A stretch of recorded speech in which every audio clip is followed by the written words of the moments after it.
Ahibati billah, apa sih yang kita tunggu?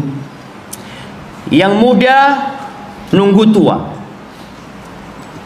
yang sehat nunggu sakit, yang kaya nunggu miskin, yang miskin nunggu kaya. Tapi ada yang nggak kaya-kaya, ditunggu bertahun-tahun. Tapi itulah kehidupan manusia. Banyak orang yang terlambat pada saat seharusnya dia berbuat, ternyata dia telat. Allah Azza wa Jalla di surat Al-An'am ayat 165. Ini akhir surat Al-An'am. Apa artinya Al-An'am antum?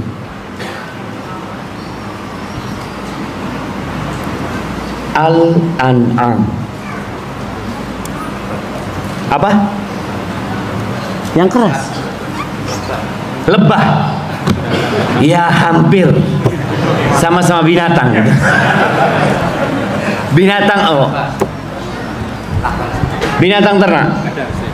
Di vakum kiri. Oh ini. Tidak dijual ya? Enggak. Kirimkan ke belakang sana. Masya Allah. Iya, binatang ternak. Di akhir surat ini, yang kalau kita menghatamkan Al-Quran sebulan sekali, kita akan selalu lewat ayat ini saja. Maka ingat bagaimana wasiat Nabi SAW kepada salah satu sahabat agar dia menghatamkan Al-Quran fi syahr. Jadi setiap sebulan sekali antum akan lewat ayat ini. Apa kata Allah Azza wa Jalla? Wa huwa alladhi ja'alakum khalaifal ard.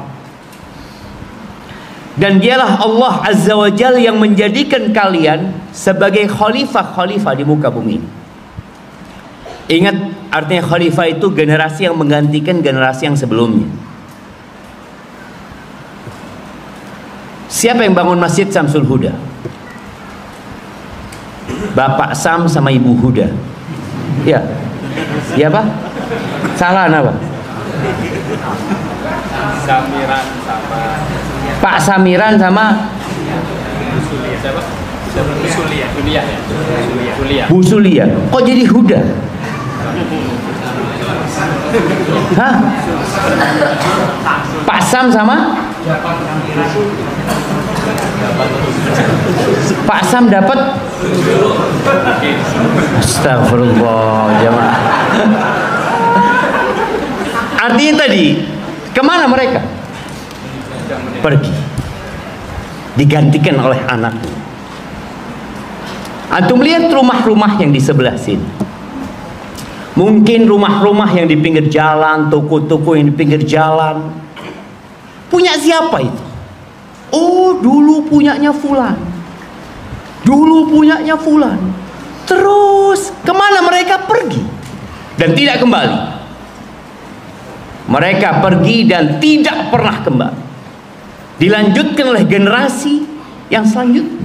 Inilah kita sekarang yang sedang hidup melanjutkan yang terdahulu dan akan digantikan dengan yang akan datang. Pasti seperti itu. Apa tujuannya kata Allah Azza wa Jalla? Wa rafa'a ba'dakum fawqa ba'din darajat. Dan Allah Azza wa Jalla mengangkat sebagian kalian di atas sebagian lainnya beberapa derajat. Dalam hal apa? Para ulama tafsir menyebutkan fil quwwah, dari sisi kekuatan fisik. Ada yang lebih kuat daripada yang lainnya. Antum lihatlah. Ini semua sudah kenal sama yang di kanan sama kirinya belum? Antum kenal sak golongan nih jemaah. Sama yang di belakang antum kenal? Enggak kan? Iya, kenalan sekarang deh. Antum lihat kanan kiri antum, assalamualaikum jemaah. Sudah. Antum sudah kenal? Lu coba assalamualaikum, salaman dari mana, siapa namanya, apa kerjaannya apa. Ini berkaitan dengan tema kita. Coba kenal dulu, ana minum. Soalnya mama juga di atas.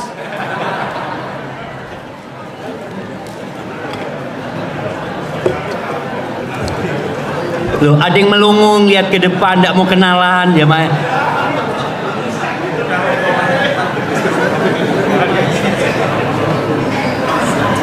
Antum lihat yang sebelah kanan antum ada yang lebih gagah. Lihat sebelah kiri, kok kurus ya? Seperti itu yang kita lihat ya.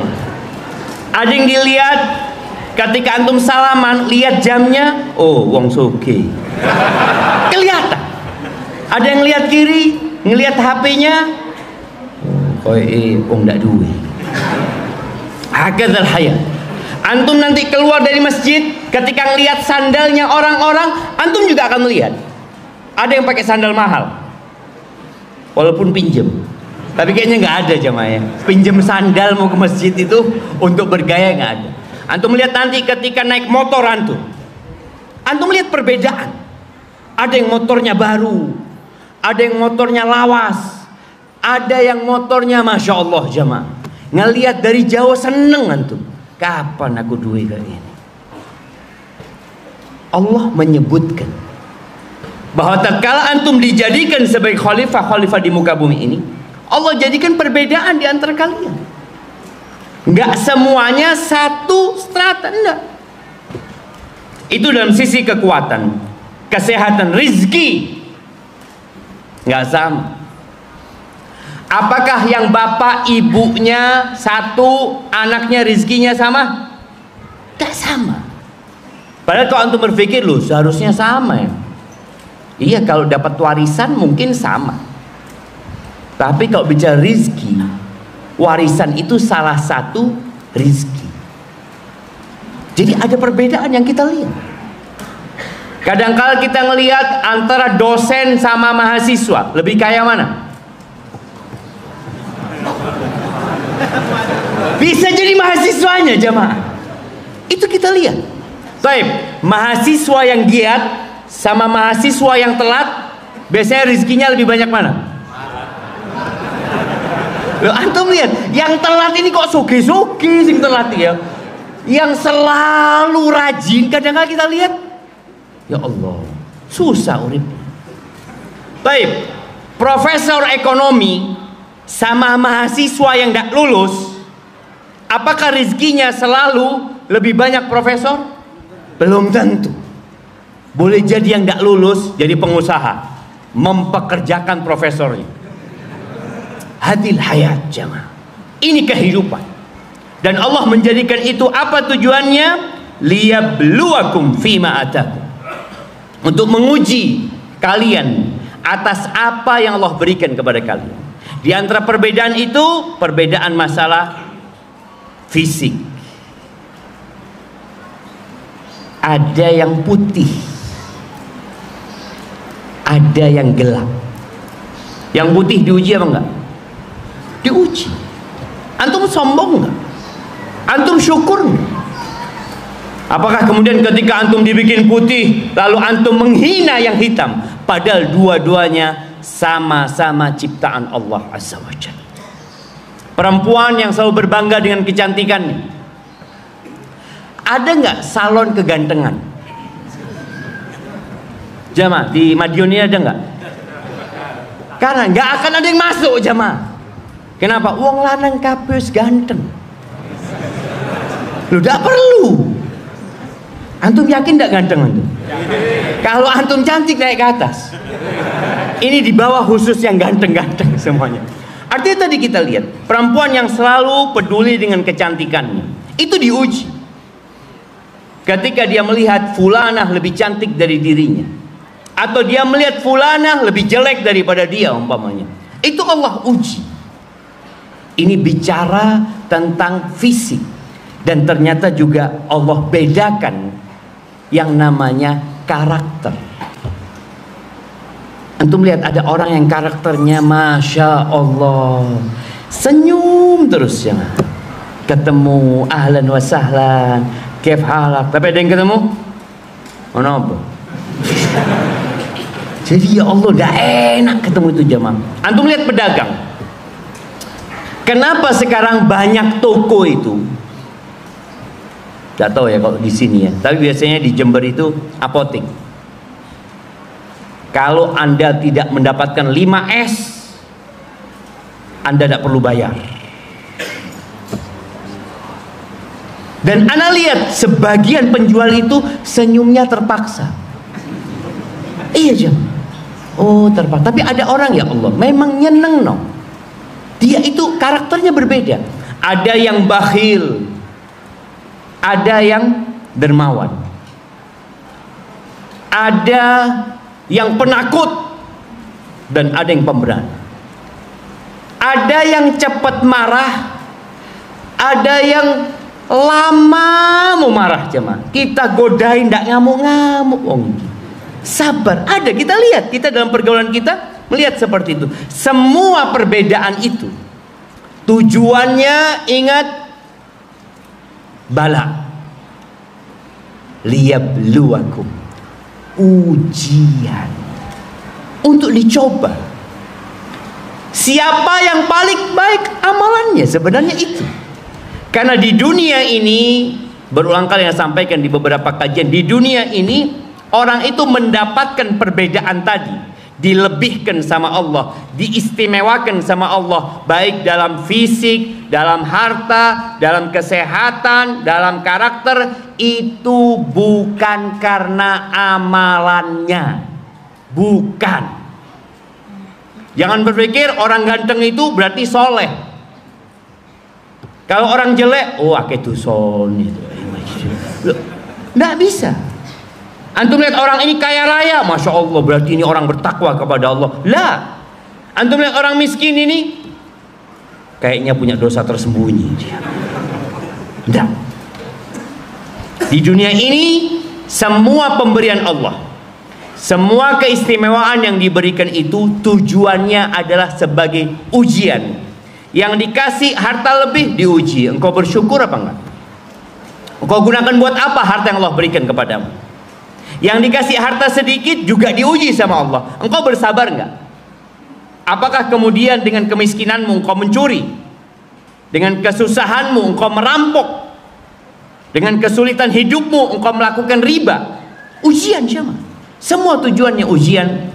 Tinggal siapa yang sukses dalam ujian itu. Allah Azza wa Jalla mengatakan di akhir surat ini, Inna rabbaka sari'ul iqab wa innahu laghafurur rahim. Sesungguhnya Tuhan kalian, Tuhanmu itu adalah cepat pemberian hukuman.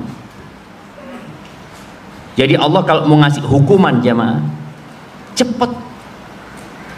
Kita kalau melihat di dunia ini, orang kalau mau dihukum itu harus ditangkap dulu, dibawa ke belum ke sidangan, kemana, ke kepolisian dulu, disidik, ditahan, ini itu berlama-lama, terakhir sidang bebas. Loh, enak, bayar, pokoknya seperti itu. Tapi kalau Allah nggak bisa, Allah memberikan hukuman cepat sekali. Tapi Allah mengatakan wa innahu laghafurur rahim. Tapi sesungguhnya dia itu maha pengampun dan maha pengasih.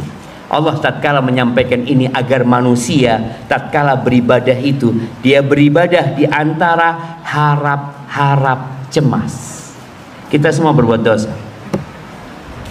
Dikasih nikmat sama Allah, dikasih mata, terkadang kita gunakan mata kita tidak dalam ketaatan kepada Allah Azza wa Jalla.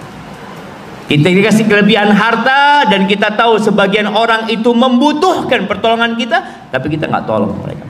Ahibati fillah, Al-Imam Ibnu Katsir rahimahullahu taala ketika mentafsirkan ayat tadi, beliau mengatakan ayat ini yang tadi kita baca di akhir surat Al-An'am itu seperti firman Allah di surat Az-Zukhruf ayat 32. Allah mengatakan, nahnu qasamna bainahum ma'isyatahum fil hayatid dunya. Kata Allah, kami yang membagikan penghidupan mereka dalam kehidupan dunia. Ada yang kaya, ada yang miskin. Ada yang kaya sampai gila. Apa istilahnya? Crazy rich. Ya, itu orang kaya sampai gila. Atau orang gila kaya. Ada lah orang gila kaya. Orang kaya gila mungkin, tapi orang gila kaya ada. Coba antum lihat nanti. Kita lihat tadi Allah membagikan yang ini kaya, yang ini kaya sekali jamaah sampai bingung. Duitnya mau ditarik di mana bingung. Makanya kenapa antum lihat banyak perusahaan-perusahaan membuat barang-barang yang limit edition. Jam harganya 5 miliar. Ada yang beli enggak? Ada. Karena tadi orang ini bingung. Dia mau dibuat apa duit? Dia beli jam 5 miliar. Padahal bahan dasar bikin jam itu berapa sih? Paling anggap 50 juta. Atau anggap 100 juta. Tapi dia beli 5M. Untuk apa? Pas. Untuk bergaya. Siapa yang membagi itu? Allah. Dan Allah tidak ditanya kenapa Allah melakukan itu. Kenapa? Karena semuanya milik Allah Azza wa Jalla. Tapi pasti ada hikmahnya. Lalu kata Allah, wa rafa'na ba'dakum fawqa ba'din darajat. Kami jadikan sebagian kalian di atas sebagian lainnya, beberapa derajat. Antum lihat, ada yang manajer, ada yang general manager, ada yang supervisor, kemudian ada yang anak buah terus sampai bawah. Jadi ada yang jaraknya dari bawah ke atas ini jauh sekali jemaah. Apa tujuannya? Liyattakhidha ba'dukum ba'dan sukhriya. Ya, untuk saling memberikan manfaat sebenarnya. Artinya orang kaya itu nggak bakalan kaya kalau nggak ada orang miskin. Bagaimana kalau orang miskin, orang yang menanam padi mau jual ke orang kaya? Apa yang terjadi sama orang kaya? Dia harus bercocok tanam. Dia harus bertani. Nggak ada gunanya kekayaan dia. Tapi Allah udah atur jemaah. Allah sudah atur. Jadi memang supaya kehidupan ini berjalan, Allah bagi-bagi. Ada yang menjadi pemilik toko, ada yang pengelola toko, ada yang pelayan toko, ada yang tukang bersihnya toko. Jadi diatur sama Allah SWT. Ya Allah ya, kadangkala anak naik motor ya, ngelihat manusia di kanan kiri itu ya, ini jual nasi goreng, ini jual nasi goreng, sana nasi goreng. Oh, no sing tuku ya. Semuanya nasi goreng kadang-kadang. Ada yang beli. Kalau sekarang mungkin ada makanan anak-anak apa? Cilo, cimol, sempol, apa lagi? Hah? Cireng. Oh, itu pokoknya lihat ya Allah. Oh, no sing tuku ya. Padahal Anda nggak mau, tapi ternyata tadi lah Allah sudah bikin semuanya bisa hidup. Kemudian di surat Al-Isra, seperti di surat Al-Isra ayat 21, Allah mengatakan undur kaifa faddalna ba'dahum ala ba'd. Lihat bagaimana kata Allah, kami lebihkan sebagian mereka di atas sebagian lainnya. Walal akhiratu akbaru darajatin wa akbaru tafdila. Tapi di akhirat itu lebih besar lagi derajat-derajatnya dan lebih besar lagi kemuliaan yang Allah berikan. Ahibati billah, bicara orang yang dikasih kelebihan harta. Ketika Allah mensifati penghuni surga itu, antum nanti baca ya di surat Ali Imran 132, 133, 134. Bagaimana Allah mensifatin ternyata penghuni surga itu adalah orang yang rajin sedekah. Allah mengatakan uiddat lil muttaqin. Surga itu disediakan buat orang-orang yang bertakwa. Jamaah, Antum lapar apa kenyang? Lapar ngantuk, kenyang ngantuk. Cak lihat tius mulai lemes, orang-orang. Atau karena hawanya anget gini ya mah. Allah sebutkan surga itu disediakan buat siapa? Al-Muttaqin. Antum lihat ada masjid namanya Masjid Al-Muttaqin kan? Buat orang-orang yang bertakwa. Alladzina yunfiquna fis sarra wad dharra. Allah mensifatin tentang orang bertakwa ini. Pertama sifat yang disebutkan, mereka adalah orang-orang yang suka berinfak, yang selalu berinfak fis sarra wad dharra, dalam kondisi lapang, dalam kondisi sempit, dalam kondisi suka, dalam kondisi duka. Artinya dia selalu berinfak. Sebagian kita itu ada yang berinfak waktu miskin, rajin infak. Kenapa? Iya Ustaz, salah satu bentuk mencari rizki. Dia sedekah 2.000, ya antum lihat naik motor di pinggir jalan, umpamanya ada orang minta-minta buat bangun masjid atau apa, dia kasih, terus dia kasih. Ketika miskin dia rajin berinfak supaya kaya. Ketika kaya belum tentu berinfak.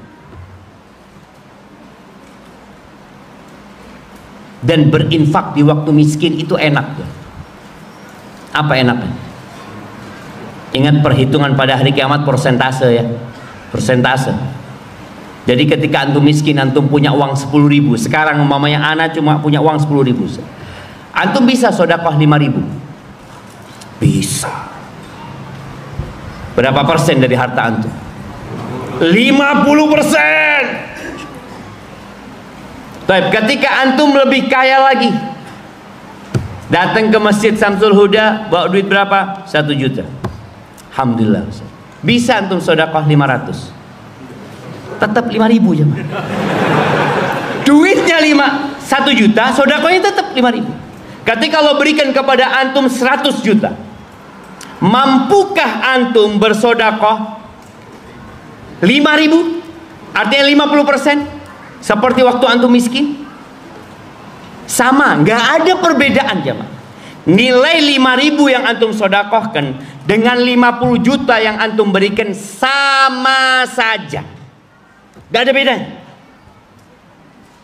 Di sisi Allah sama aja 50%. Makanya orang kalau sering sedekah waktu miskin, itu dia banyak pahalanya di sisi Allah. Karena dia hitungannya nanti, saya 50% sedekah.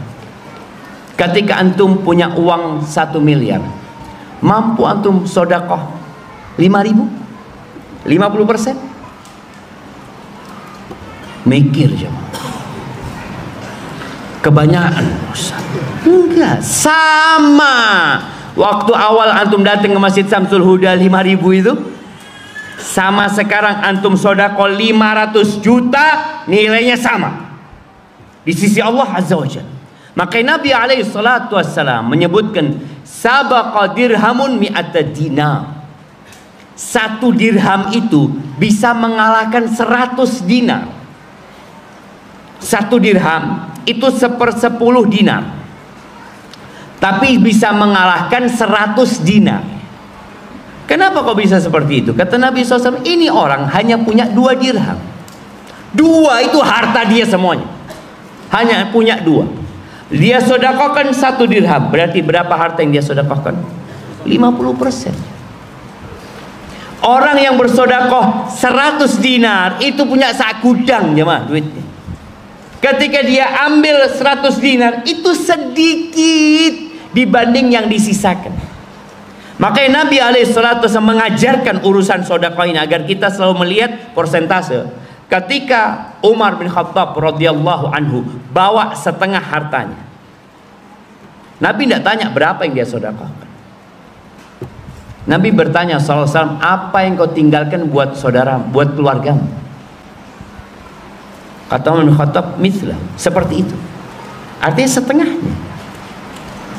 Boleh jadi nilainya dengan nilainya yang diberikan Utsman bin Affan lebih banyak Utsman. Tapi kalau persentasenya boleh jadi Umar lebih banyak. Ketika Abu Bakar bawa fulus, ditanya juga sama Nabi SAW, apa yang kau tinggalkan buat keluargamu? Lebih baik dari itu Allah dan Rasulnya. 100% dia berikan.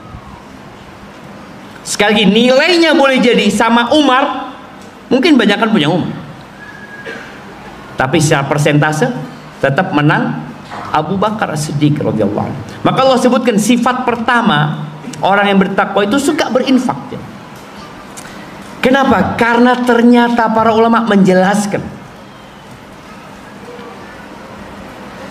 inti semua dosa itu hubbud dunya, cinta dunia. Antum coba lihat ya, orang-orang yang korupsi kenapa? Cinta dunia. Orang-orang yang berzina, apa masalahnya? Cinta dunia. Orang-orang yang melakukan riba, apa masalahnya? Cinta dunia. Orang-orang yang meninggalkan rumah Allah, apa masalahnya? Cinta dunia. Antum lihat kembali kepada urusan dunia. Maka Nabi alaihi salatu wasallam mengatakan, ad-dunya hulwatun khadirah. Dunia itu hijau, manis dan hijau. Manis apanya? Rasanya. Hijau warnanya. Makanya kenapa orang suka berangkat ke Tawangmangu? Hijau.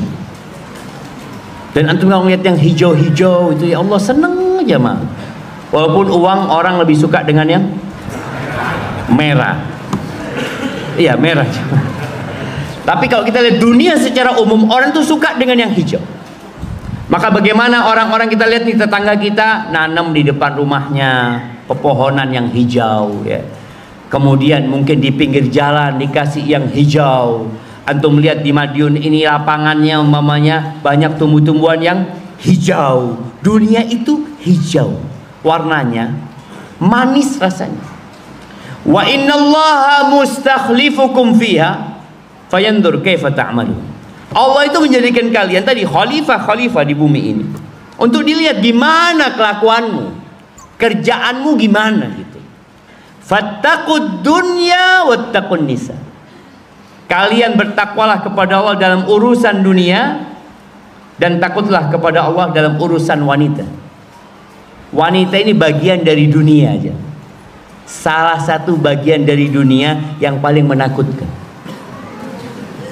Fa inna awwala fitnati Bani Israil kanat fin nisa. Fitnah pertama Bani Israil itu wanita. Taib, semua umat itu ada fitnahnya. Dan fitnah umat Nabi Muhammad SAW apa? Harta. Supaya antum tahu, fitnah kita itu umatnya Nabi Muhammad SAW itu harta. Nabi SAW pernah mengatakan kepada para sahabatnya, wallahi mal faqra akhsha alaikum. Demi Allah aku tidak takut kalian ditimpa dengan kefakiran. Gak takut Nabi SAW. Apa yang ditakutkan? Wa innama akhsha an tubsata alaikumud dunya. Yang aku khawatirkan ketika dunia ini dibentangkan buat kalian, apa yang terjadi? Bersaing. Fatanafasuha kama tanafasuha. Kalian akan bersaing mengumpulkannya sebagaimana orang-orang sebelumnya bersaing. Kemudian dunia ini akan membinasakan kalian sebagaimana telah membinasakan orang-orang yang terdahulu. Antum lihat mana orang kaya yang sampai saat ini hidup dari kaumnya Nabi Musa? Nggak ada. Ada jemaah? Yang paling tua itu umur berapa? Ada 150? Nggak ada. Kita lihat sudah berubah semuanya. Mereka semua binasa dan dunia tidak mereka bawa ke dalam alam barzakh mereka. Ahibati billah, maka sebelum terlambat segera antum berinfak. Khususnya mama ini harus lebih rajin sedekah daripada bapak-bapak. Nabi SAW datang ke tempatnya perempuan-perempuan mengatakan, ya ma'syaron nisa tasaddaqna, wahai kaulah wanita, kalian bersedekah. Fa inni ra'aitukunna aktsara ahlinna, aku melihat kebanyakan kalian penghuni neraka. Walima ya Rasulullah, kenapa? Karena perempuan itu banyak melaknat dan kufur kepada suaminya.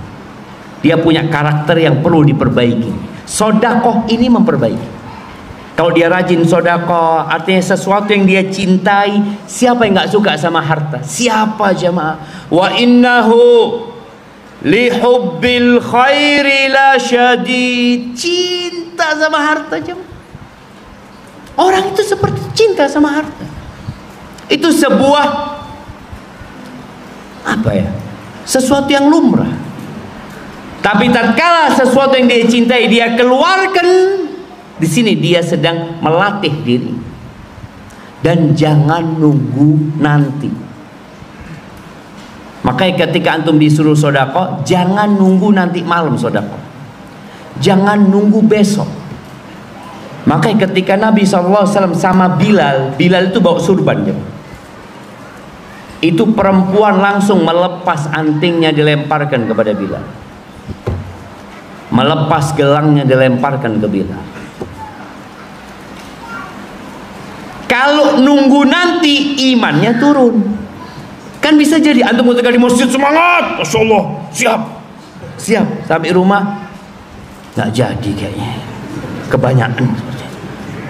Makanya wanita-wanita itu langsung spontanitas melemparkan, karena mereka tahu dengan fadilah sedekah itu. Dan di surat Al-Munafiqun, akhir surat Al-Munafiqun ya, ayat 10 ayat 11, Allah Azza wa Jalla mengatakan, wa anfiqu, kalian berinfaklah, mimma razaqnakum, ya Allah, dari apa yang kami rizkikan kepada kalian. Artinya kalau antum punya duit bukan rizki dari Allah, jangan disedekahkan. Kalau antum merasa harta itu antum dapat karena kerja antum, nggak usah sedekah. Kalau antum merasa dapat rezeki itu karena kerja keras antum, karena lobby antum nggak usah sedekah.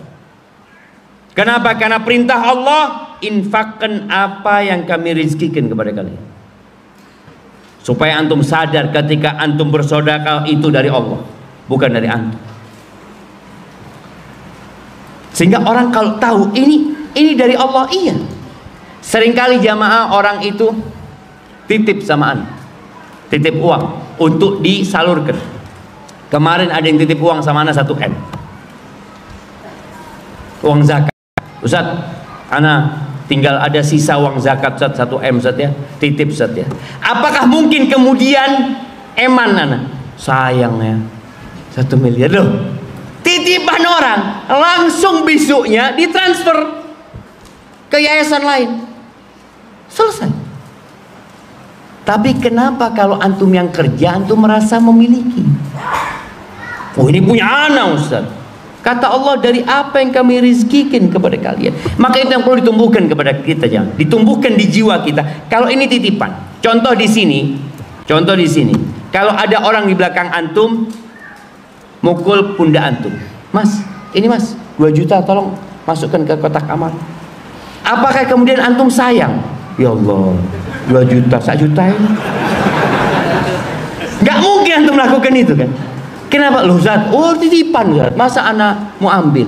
Itulah yang perlu kita tumbuhkan di hati kita, bahwasanya yang kita miliki titipan dari Allah Azza wa Jalla. Jadi tatkala antum mengeluarkan itu,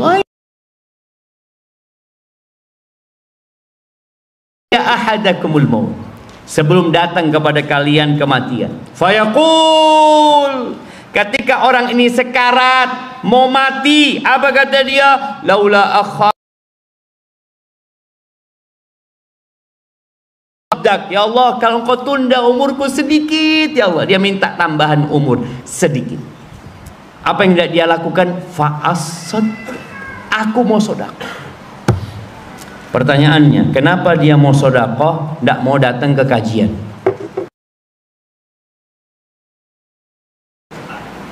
Masya Allah. Kasihkan ke belah. Karena sedekah itu ibadah yang paling cepat, paling mulia. Tidak ada ngomong ketika antum mau mati, maaf ya, buat Masjid Samsul Huda, berapa menit?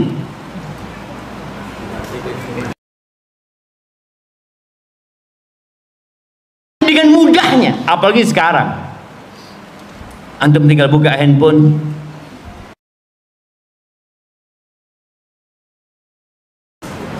wallahi jemaah, sekarang tuh harta cuma angka, malah cuma angka. Antum lihat, oh tambah nolnya 1, alhamdulillah. Besok istikharah, ya apa ya, mau dikurangi nolnya. Padahal kalau dulu jamaah hartanya itu dipegang. Jadi orang kalau mau sedekah itu memang dia memberikan apa-apa. Makanya Allah katakan sebelum datang kematian kepada kalian, sebelum ngomong, oh aku kepingin diundur umurku sedikit, dia ingin sedekah. Wa akun minas solihin, dan aku ingin jadi orang soleh. Sedekah. Orang ini sadar ternyata hasil kerja dia tinggal semuanya, kecuali yang dia sedekahkan. Tapi apa kata Allah? Wala yuakhirallahu nafsan idza jaa ajaluh. Akan mungkin menunda, itu nggak mungkin. Segala kita berbagi, berinfak dengan Allah. Kalau bicara faedah dari orang yang bersedekah jamaah, takut dengan bala, dia pakai helm karena takut apa? Ya apa kalau tabrakan? Ada yang cerewet, oh saku itu digawe. Iya, dia takut sama bala. Itu apa yang menyebabkan dia mahal? Safety, safety. Jadi ada airbagnya di mana? Di sini terus.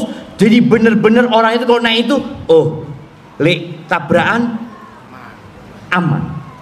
Artinya di benak manusia itu ada kekhawatiran terkena bala, terkena petaka, dan dia tahu banyak kejadian yang nggak bisa dihindari. Kemudian membuat keamanan itu.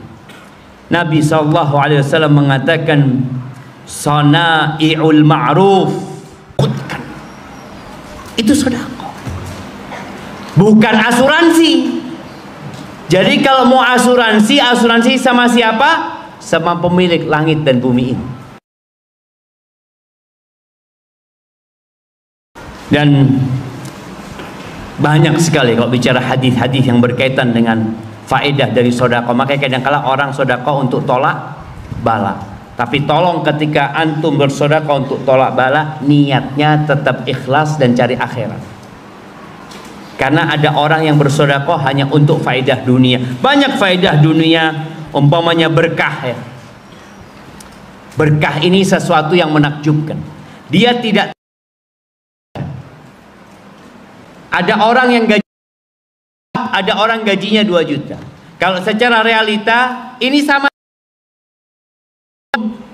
punya anak, ini belum punya anak. Yang 5 juta dapat 15 hari sudah ngutang.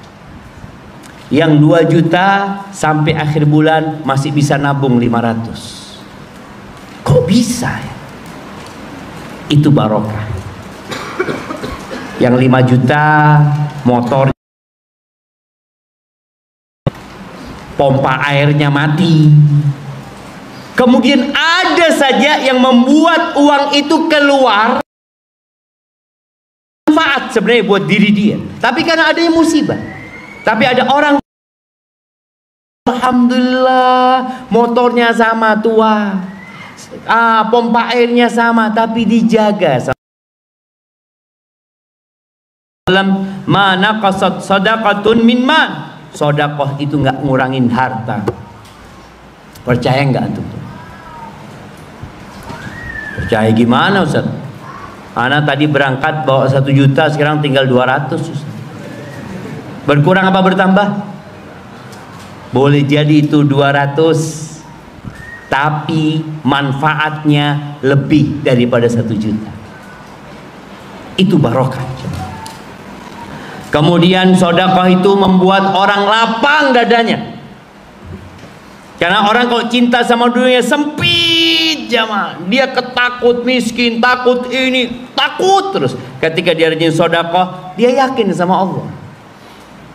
Allah itu yang punya langit dan bumi ini, dan Allah itu janji akan Allah kasih lebih, dilipat gandakan. Di mana sekarang kita melihat ada investasi yang antum kasih 1 juta, besoknya dapat 2 juta. Ada Ustaz? Ya, investasi bodong. Antum lihat, pokoknya investasi yang antum dapat berlipat-lipat ganda, beberapa bulan kemudian dia akan kabur, dia akan tutup. Tapi sama Allah, investasi sama Allah, antum kasih 1, Allah ganti berapa? 10, Allah ganti 700. Gimana kalau antum ngasih 1 juta, ya Allah, oleh ini 700 juta ya. Tidak yakin. Masa? Makanya kata Nabi SAW, la yajtami'u imanun fi jawfil abdi. Nggak berkumpul tuh sifat pelit, syuhud, dan iman di hati seorang hamba. Ketika dia pelit, imannya berarti sedang lemah, Maka orang yang rajin sedekah hatinya akan lapang sekali. Kemudian sedekah itu membersihkan harta, sedekah akan mengobatin penyakit. Apa kata Nabi SAW? Dawu mardakum bis sedekah. Obatin orang yang sakit di antara kalian dengan sedekah. Bukan berangkat ke Malaysia, berangkat ke Eropa, mau berobat, iya boleh. Tapi ingat, biasanya orang kalau sakit itu jamaah, dia akan cari alternatif. Udah ke dokter ini, loh. Kenapa engkau tidak kembali kepada Allah Azza wa Jalla? Nabi nyuruh kita sedekah. Abdullah bin Mubarak rahimahullah pernah ditanya oleh seorang laki-laki. Dia punya luka di lututnya, jemaah. Borok. Ini borok di lututnya. Yang sejak 7 tahun gak sembuh-sembuh. Dia menyebutkan, aku sudah berobat kemana-mana dengan cara yang macam-macam, tapi gak sembuh-sembuh. Dokter sudah aku tanya, gak ada gunanya. Apa kata Abdullah bin Mubarak? Idhab, engkau pergilah. Fahfir bi'ran, engkau galilah sumur di tempat yang butuh sama air. Engkau cari tempat yang butuh sama air. Fa ini arju, aku berharap ya, ketika Allah keluarkan air, Allah matikan darah yang ada di lutut. Berangkat orang ini jemaah. Dan subhanallah, dia gali sumur, keluar itu air, boroknya semua. Ini disebutkan dalam Sahih Targhib. Artinya memang sesuatu yang mungkin, karena yang menyembuhkan itu sebenarnya Allah, bukan dokter dan bukan obat.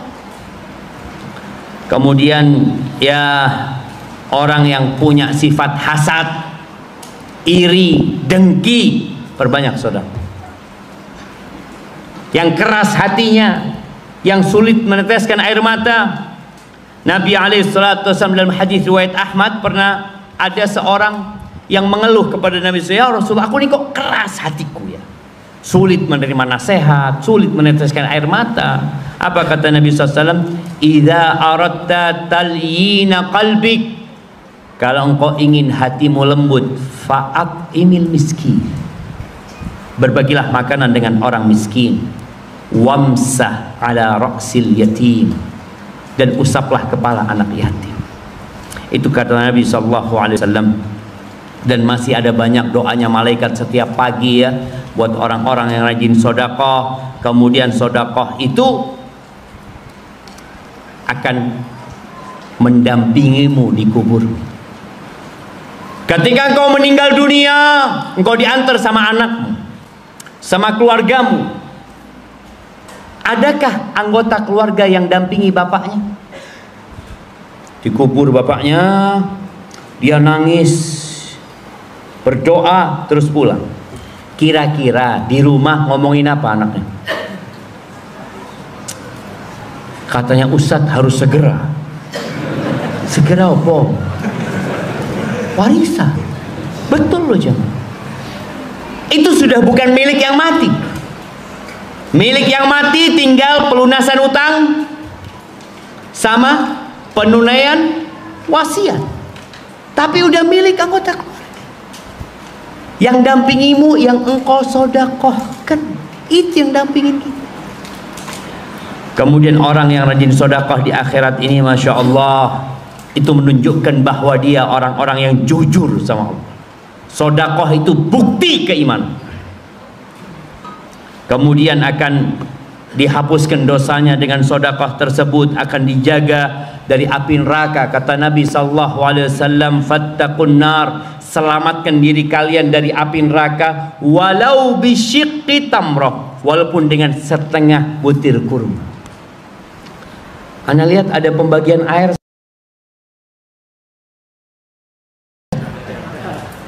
Masya Allah. Kita itu sesuatu, dia mengatakan ini punyaku.